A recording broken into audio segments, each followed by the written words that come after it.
ମାଉସୀ ଦୋକାନ ସାମ୍ନାରେ ଗାଡି ଲଗେଇଥିବାରୁ ମାଉସୀ କହୁଛି ମୋ ଠାରୁ ଭୋଗନୀୟ ଭୋଗନୀୟ।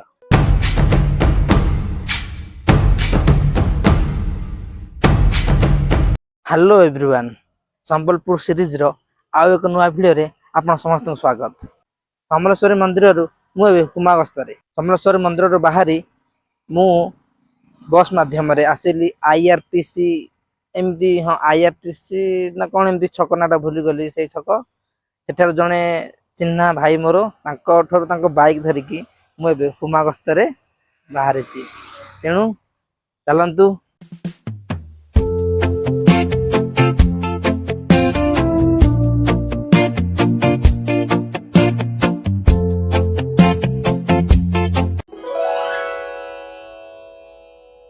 बाइक निजे ड्राइव करिकी रास्तार वीडियो करवा तो कष्टदायक हो मो तथापि चेष्टा करी रास्तार किसी दृश्य आपण मानक देखा पाइका। तेणु चलतु जीवा हुमा मंदिर अभिमुखे। भाई मो नुआ बैग फिता ही छिंडीगला, केमी कांथरे पकई ने भी चिंता है। सका सेमती माइक्रोफोन खसी पड़ा, केत खसी पड़ा भी मुझे जानी। 1 किलोमीटर पर मुझे जानी जे माइक्रोफोन नहीं। पुणी चली चली पुणी पछक फेरिली। जहा भगवान दयारू माइक्रोफोन मिलगला। पुणी ए देख बैग पिछा चिरला। आज बोधे दिनटा बेसी किसी भल ना, क्षति हबार आज अच्छी दिन बोधे लगुच। जहाँ देखा जाऊ आगु कौन हो जहाँ भी हो।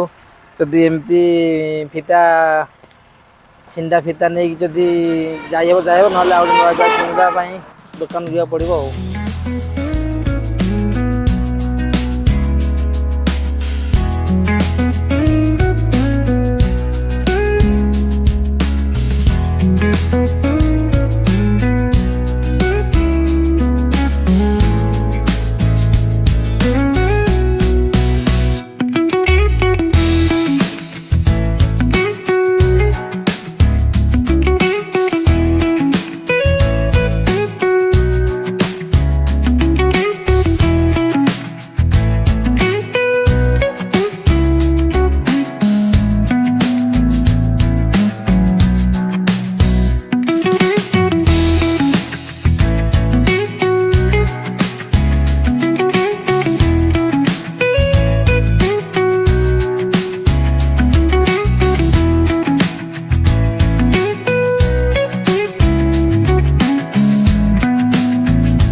दर्शक बंधु मुझे पहुँची गली बाबा विमलेश्वर मंदिर हुमारे।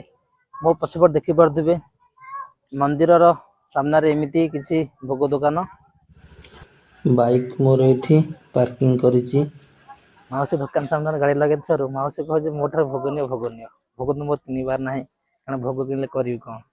एक बैग छिंडी गला, दुई तो कुआड़े केते गुड़े बोहेबी। तेणु भोग तो किणविनी, किंतु गोटे दीपटे नहीं निहाती बाबा पाखे जाड़ी। चलतु माउसी तो दीप किणी मंदिर भीतर को जीवा। माउसी दीप कौन रेट अच्छी?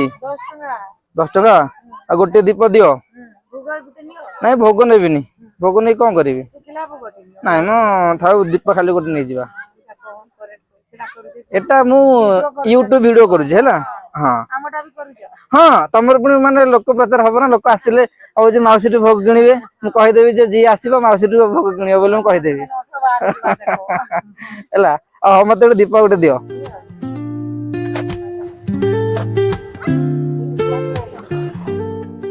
माउसी को दीप नहीं जाऊँ मंदिर भितर को। चलो मंदिर भीतर देखिया मंदिर दृश्य किछि।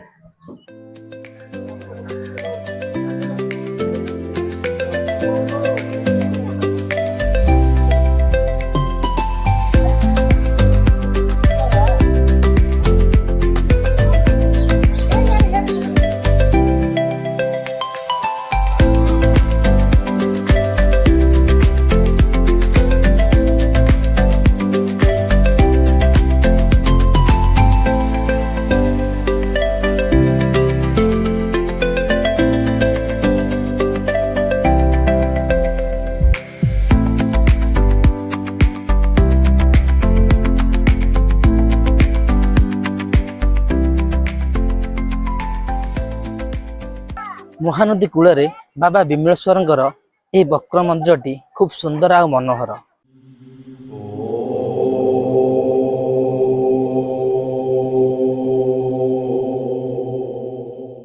ନଦୀ ବଢ଼ିଥିବାରୁ ଏବେ କୁଢ଼ ମାଛ ଦେଖାଯାଉନାହାନ୍ତି।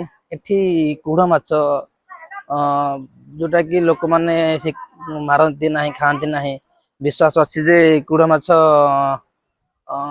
କାଟିବା ଦ୍ୱାରା ମଣିଷ ପଥର ହେଇଯାଏ। ସେଇଭଳି ବି ଗୋଟେ ମୂର୍ତ୍ତି ଥିଲା ଏଠି। ଗୋଟେ ସ୍ତ୍ରୀ ଲୋକ ମାଛ କାଟୁଥିବା ଅବସ୍ଥାରେ, କୁଢ଼ ମାଛ କାଟୁଥିବା ଅବସ୍ଥାରେ ପଥର ହେଇଯାଇଥିଲା।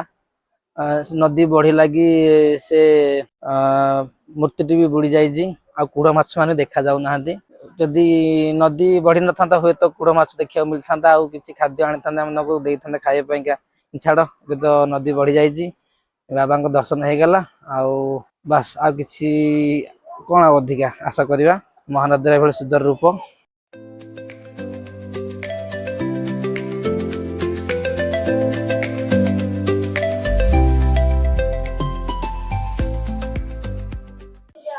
ମୁଁ ନିହାତି ସବୁ ଦର୍ଶକ ମାନଙ୍କୁ କହିବି ଯେ ନିହାତି ଥରେ ନା କାହିଁକି ହୁମା ବକ୍ର ମନ୍ଦିର ଆସି ପରିଦର୍ଶନ କରି ଯାଆନ୍ତୁ। ଖୁବ୍ ସୁନ୍ଦର ଜାଗା। ସମ୍ବଲପୁର ଧନୁପାଲି ଛକ ଠାରୁ 28 କିଲୋମିଟର ହେଉଛି ଏହି ମନ୍ଦିର। ଆଜି ମନ୍ଦିରରେ କିଛି ସ୍ପେଶାଲ ଫେଷ୍ଟିଭାଲ ଚାଲିଛି ମୋତେ ଯାହା ଲାଗୁଛି, କାରଣ ରୋଷେଇବାସ ରନ୍ଧା ଚାଲିଛି। ଖୁବ୍ ଗହଳି ବି ଆଜି ଅଛି ମନ୍ଦିର, ଲୋକ ଏକାଠି ହେଇଛନ୍ତି। ହୁମା ବକ୍ର ମନ୍ଦିର 1100 ରୁ 1200 ଶତାବ୍ଦୀରେ ଗଙ୍ଗବଂଶର ରାଜା ଅନଙ୍ଗ ଭୀମଦେବ ତୃତୀୟ ଯିଏକି ମନ୍ଦିରର ସ୍ଥାପନ କରିଥିଲେ। ପରେ ଚୌହାନ ବଂଶର ରାଜା ବଳିୟାର ସିଂହ ଏହି ମନ୍ଦିରର ଆଧୁନିକରଣ କରିଥିଲେ। ମନ୍ଦିର ଗୋଟିଏ ପଟୁ ଢଳି ରହିବାର କାରଣ ଏପର୍ଯ୍ୟନ୍ତ ଅସ୍ପଷ୍ଟ। କିଛି ତଥ୍ୟ ଅନୁଯାୟୀ ମନ୍ଦିରର ସ୍ଥାପନ ଶୈଳୀରେ ତ୍ରୁଟି କିମ୍ବା ନଦୀର ସ୍ରୋତ ଲାଗି ମନ୍ଦିର ଏମିତି ଗୋଟିଏ ପଟକୁ ଢଳିକି ଅଛି। ଦର୍ଶକ ବନ୍ଧୁ, ଏଇଠି ହୁମା ମନ୍ଦିରର ଭିଡ଼ିଓଟିକି ମୁଁ ସାରୁଛି। ବାବା ବିମଳେଶ୍ୱରଙ୍କ ଦର୍ଶନ ସରିଲା। ଏବେ ମୁଁ ପୁଣି ଆଗାମୀ ଗନ୍ତବ୍ୟ ପଥରେ ଆଗେଇବି। ଦିନ ଏବେ ଆସି ହେଇଗଲା 12:30। ମୋତେ ପୁଣି ବାଟରେ କୋଉଠି କିଛି ଖାଇବାକୁ ପଡ଼ିବ। ତେବେ ଭିଡ଼ିଓଟିକି ଏଇଠି ରଖୁଛି। ତାପରେ ମୁଁ ଘଣ୍ଟେଶ୍ୱରୀ ଯିବାର ପ୍ରୋଗ୍ରାମ୍ ଅଛି। ତେଣୁ ପୁଣି ଘଣ୍ଟେଶ୍ୱରୀରେ ପହଞ୍ଚିକି ଆପଣଙ୍କ ସହ କଥା ହେଉଛି ଏବଂ ସେଠିକାର ମାହୋଲ ଆଉ ସେଠିକାର ପରିବେଶ ବିଷୟରେ ଆପଣଙ୍କୁ ଜଣାଉଛି।